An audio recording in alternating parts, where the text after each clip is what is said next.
আসলে সে নিচ্ছে কিনা। যেহেতু তোমার 10 তলা বিল্ডিং, সো এটা নিয়ে রিস্ক নেওয়ার তো দরকার নেই। পাইলট টেস্টের খরচও বেশি। হ্যাঁ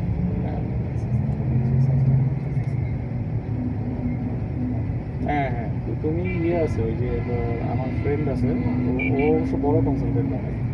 হ্যাঁ, ওরা হয়তো ছোটোখাটো কাজ করে কিনা আমি জানি না, তারপরে আমি বলে দেখতে পারি, ও পাইলট টেস্টটা তোমার করে দিতে পারে। ও ভালো,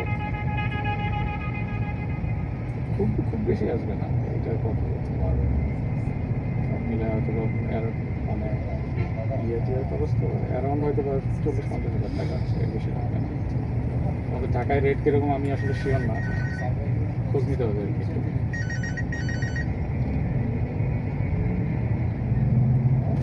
হ্যাঁ কিন্তু কিন্তু কিন্তু তুমি যদি তোমার পরিচিত কাউকে দিয়ে করো, তোমার সয়েল টেস্ট এটা যে কোম্পানি করছে তুমি অন্য কোম্পানিকে দিয়ে করবো, ওদেরকে দিয়ে করাবো। হ্যাঁ, এটার স্ট্যান্ডার্ড কোড আছে, ওরা এটা জানে।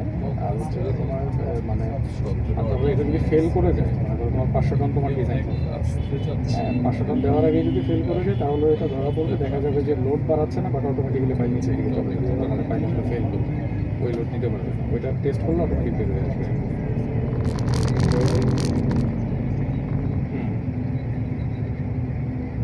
তোমার পাইল তুমি কয়টা করছো? 82টা পাইল হয়ে গেছে। তুমি আগে টেস্ট করো না, টেস্ট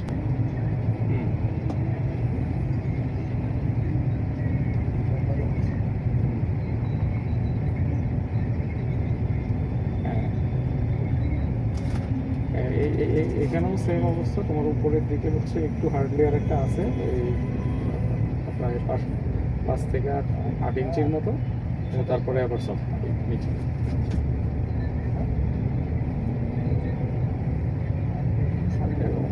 অল্প একটু হার্ড আছে, বাট এই জন্যই তোমার টেস্টটা করা জরুরি।